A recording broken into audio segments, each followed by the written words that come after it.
Hoje nós vamos para a nossa 7ª formação, né? E nessa formação nós vamos falar da pessoa de Jesus, né? Do Filho. Nós vamos falar, deixa eu só colocar aqui a telinha para vocês verem. A pessoa do Filho.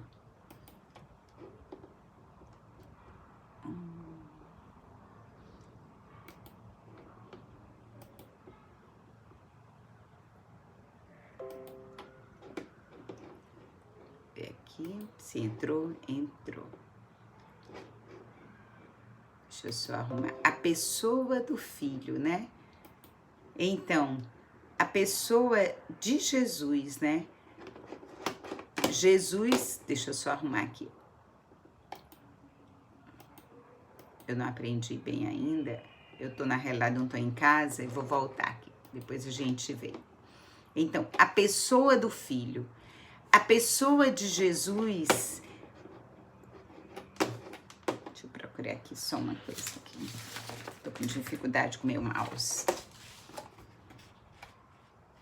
Pronto, agora vai, meu povo, desculpe.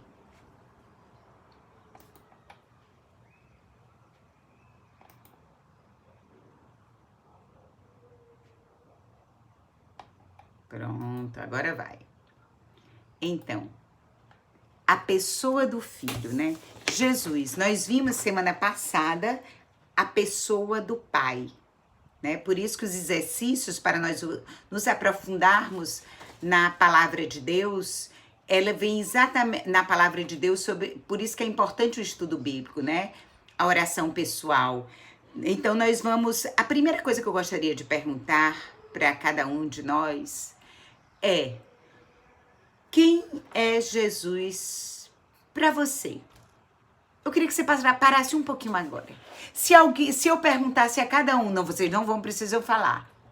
Quem é Jesus para você, Fátima? Quem é Jesus para você, Sara, Silvaneide, né, Fabiola, Maria, né, todos aqueles que estão participando. Se hoje você tivesse que responder, uma pessoa chegasse para você e perguntasse: quem é Jesus para você? O que você responderia? O que você responderia? Se você tiver um papel, até anote. Quem é Jesus para você? Né? E aqui nós podemos, se você quiser anotar, nós vamos abrir a palavra, está em Lucas 9, 18 a 22. Lucas 9, 18 a 22. Certo dia, ele orava em particular, cercado dos discípulos, aos quais perguntou: quem sou eu no dizer das multidões? Eles responderam: João Batista. Outros dizem que é Elias, outros, porém, um dos antigos profetas que ressuscitou. Ele replicou: e vós, quem dizeis que eu sou? É essa a pergunta. Essa pergunta, ela é fundamental para nós. Quem dizeis vós que eu sou? O que é que nós dizemos de Jesus lá fora? Para as pessoas, inclusive com a nossa vida. O que é Jesus para mim? Para a minha vida, para a minha história. E a resposta, né, veio através de Pedro.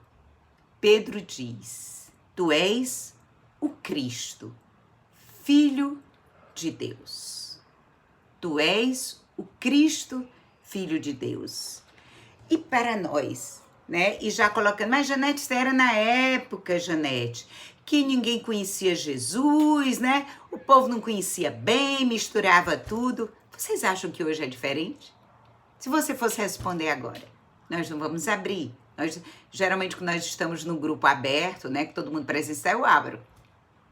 Vocês acham que hoje é diferente?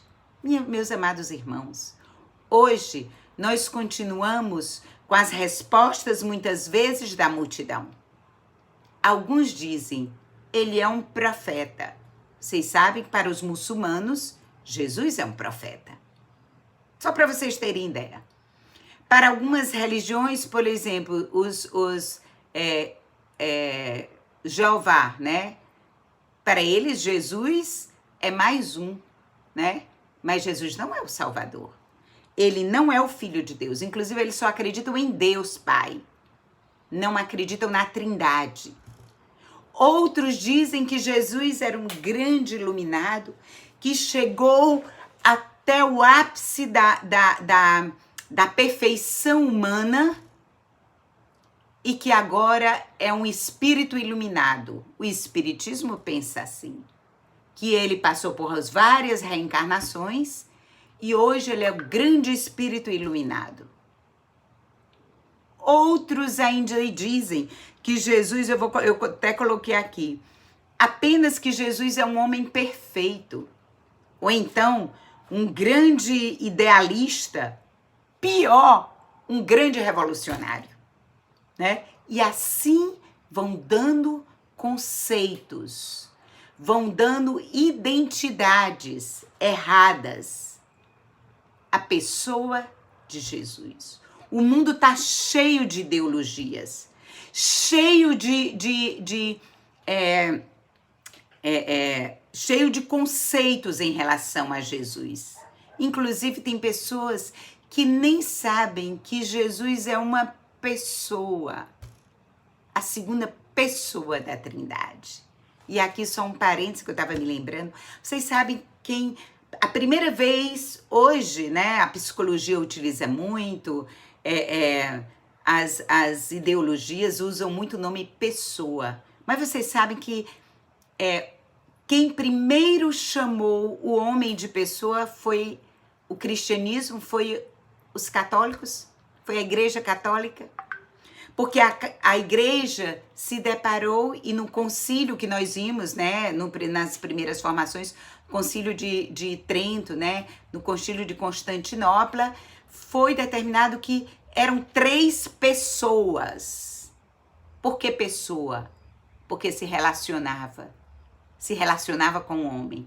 E a partir das 3 pessoas da Trindade, começamos também a conceituar o homem de pessoa. Olha que coisa fantástica, né? Deus é pessoa e nós somos pessoas a partir dele. Então, o primeiro conceito de pessoa foi dado pelo cristianismo, pela Igreja Católica, né? Para nós sabermos. Deixa eu passar o outro slidezinho. Então, como eu coloquei, quem é Jesus para nós, né? Então, Fátima, seja bem-vinda. Quem é Jesus para nós?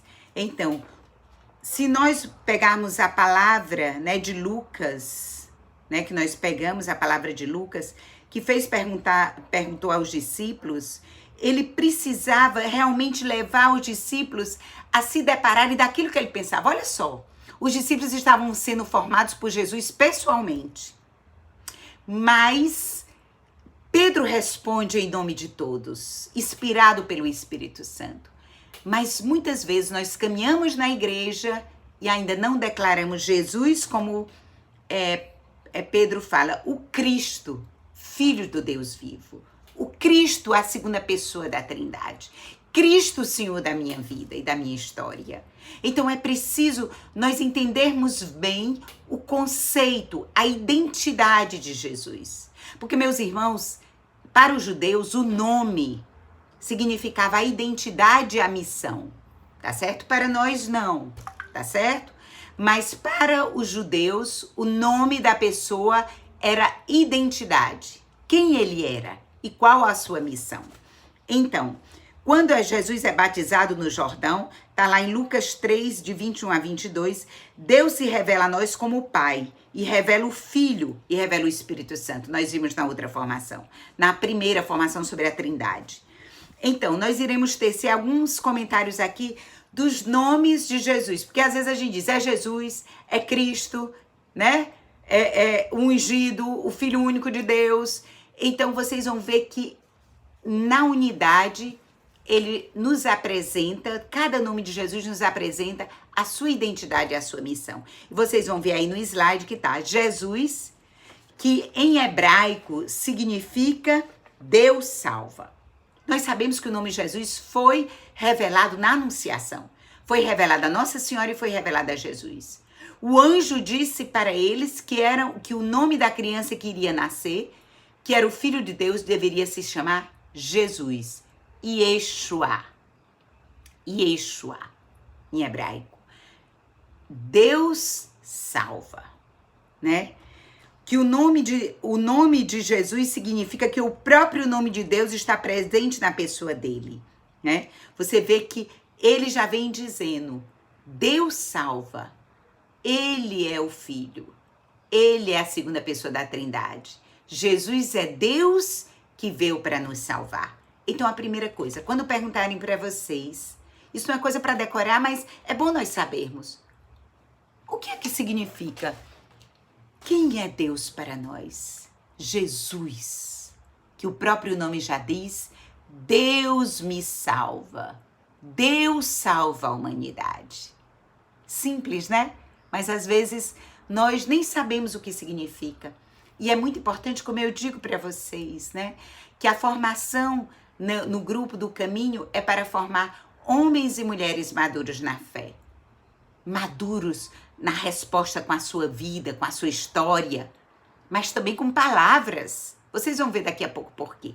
O próximo, Cristo. Lógico que aqui nós ainda vamos ter uma segunda formação sobre Jesus, mas Cristo vem da tradução grega de Messias. Messias é um termo hebraico, tá certo?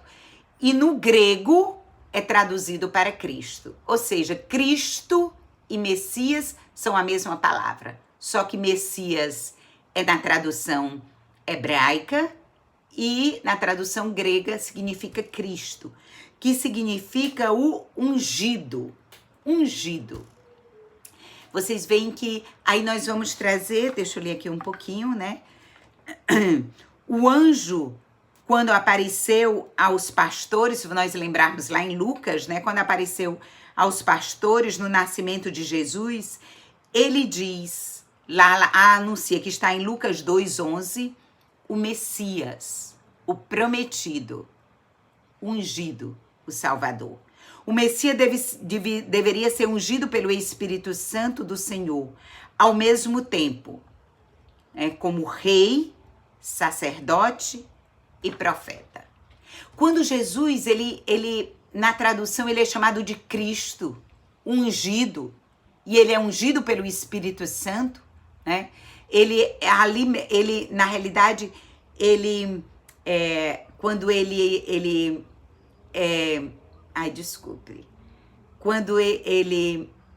nasce, né, do ventre de Nossa Senhora, ele já é ungido de Deus, já é o Cristo do Senhor, através do Espírito Santo.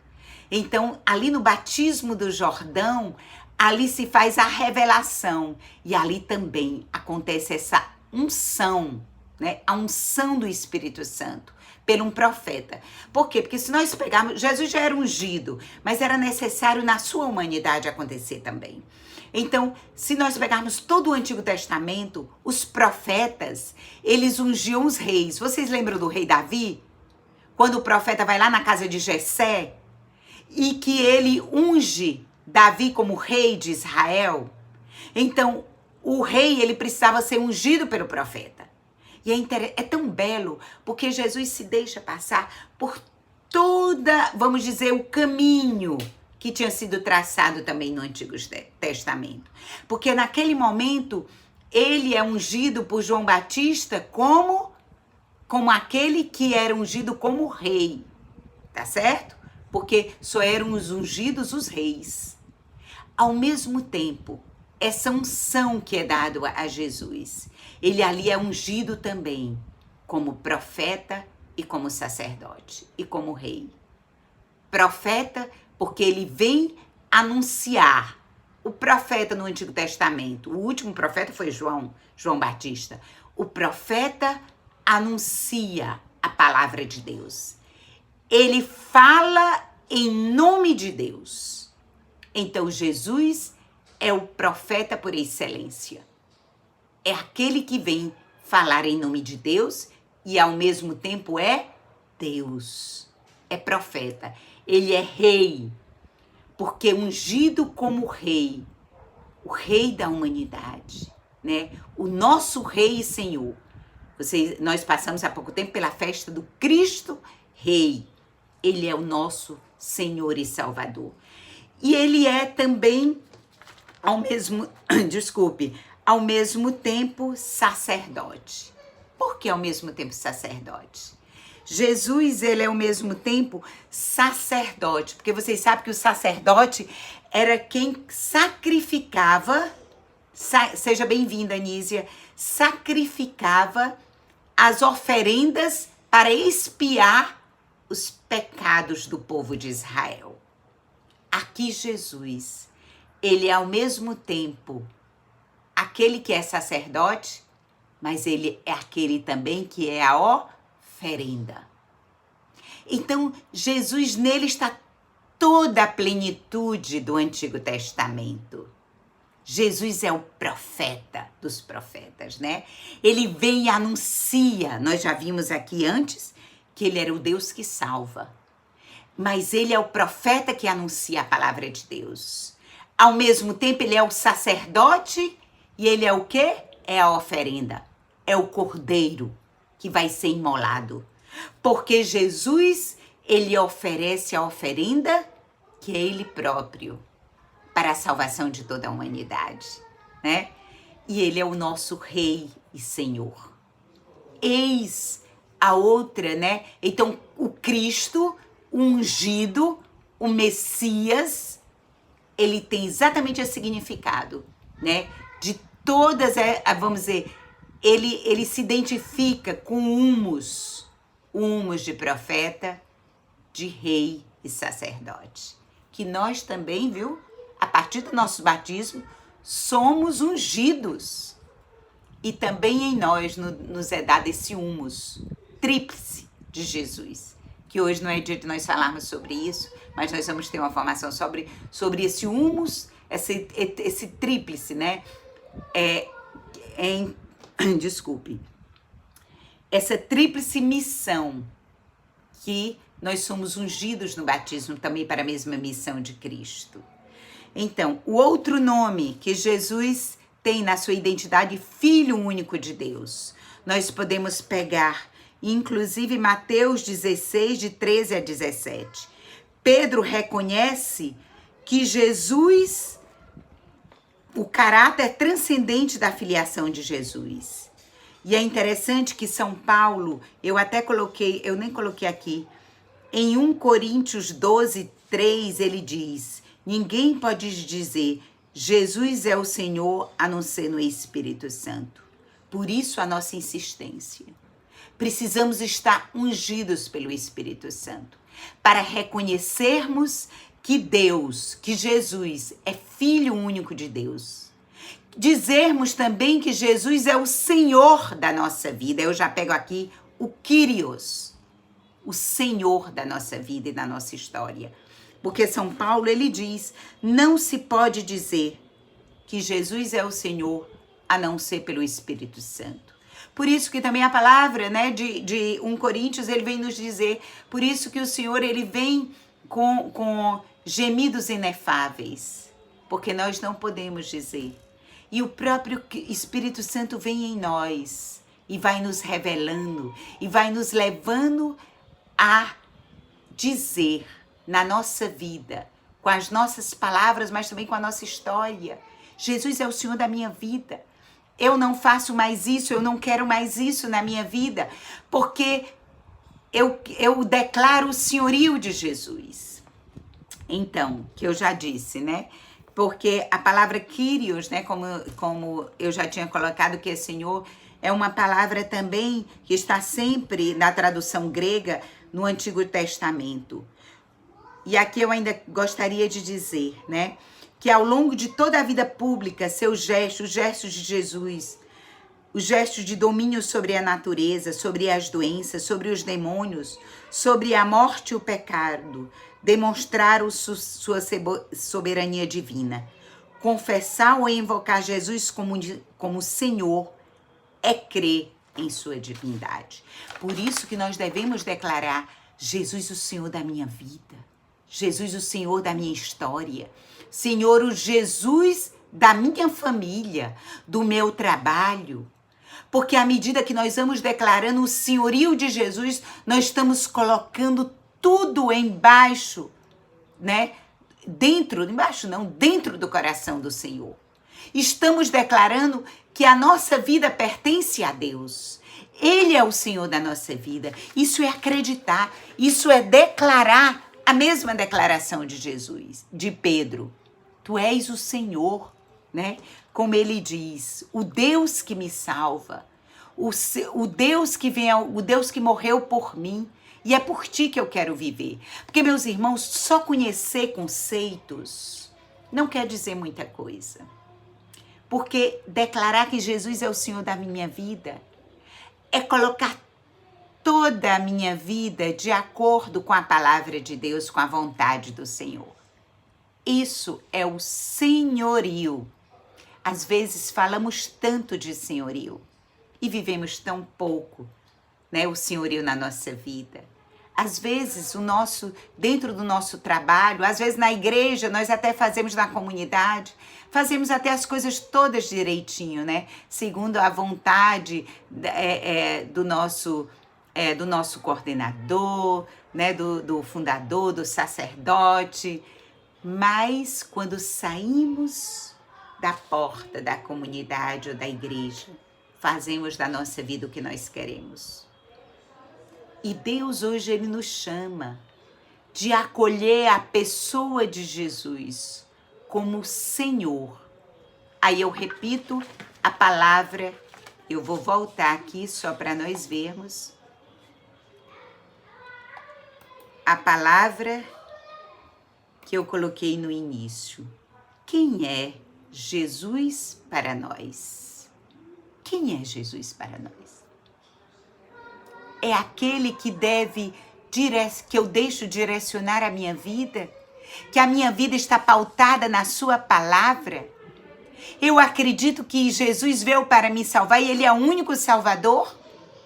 Ou eu estou igual ao povo que respondeu na época de Jesus, que Pedro declara: uns dizem que você é um grande profeta, outros que foi Elias que ressuscitou, ou reencarnou, ou é apenas um Deus de luz, de energia. Hoje se fala tanto, né? Energia. Jesus é um homem cheio. Eu vejo às vezes católicos dizer, Jesus cheio de energia, né? Será se Jesus é para nós também essa energia positiva? Não, Jesus é Deus. É o Senhor, Salvador, Criador de todas as coisas e que veio, através da sua vida, nos dar vida, que veio através da sua história, como homem e como Deus, encarnado no ventre da Virgem Maria, nos dá um caminho de salvação. Eis o que é Jesus. Então, que nós possamos, nesse momento, rezar uma Ave Maria. E assim, eu vou mandar o estudo para vocês, porque é necessário, durante toda essa semana, eu gostaria que vocês se fizessem essa pergunta. Fizesse essa pergunta para você, anota. Quem é Cristo para nós, né? Quem é Cristo para nós? Quem é o Messias? Quem é o ungido para nós? Quem é Jesus hoje para a nossa vida? Através da palavra de Deus, vocês vão fazer a Lexio Divino de vocês todos os dias, né? E aqui eu quero abrir um parêntese para Fátima, que eu mandei os estudos, viu, Fátima? Você precisa procurar lá a semana. Tem a pessoa de Jesus 1, tá bom? Então, quem é Jesus para nós? E vamos pedir à Virgem Maria que ao término dessa semana de oração, nós possamos proclamar com a nossa vida: Jesus é ungido de Deus, é o Senhor da nossa vida, da minha história, é o meu Salvador. E Ele é o Senhor, e eu entrego toda a minha vida para Ele. E quero viver a minha vida pautada no Evangelho, na sua palavra. esse vai ser o nosso exercício da semana, tá bom? Com o estudo bíblico. Então vamos rezar essa Ave Maria, entregando tudo à Nossa Senhora. Ave Maria, cheia de graças, o Senhor é convosco. Bendita sois vós entre as mulheres, e bendito é o fruto do vosso ventre, Jesus. Santa Maria, Mãe de Deus, rogai por nós, pecadores, agora e na hora de nossa morte. Amém. Glória ao Pai, ao Filho e ao Espírito Santo, como era no princípio, agora e sempre. Amém.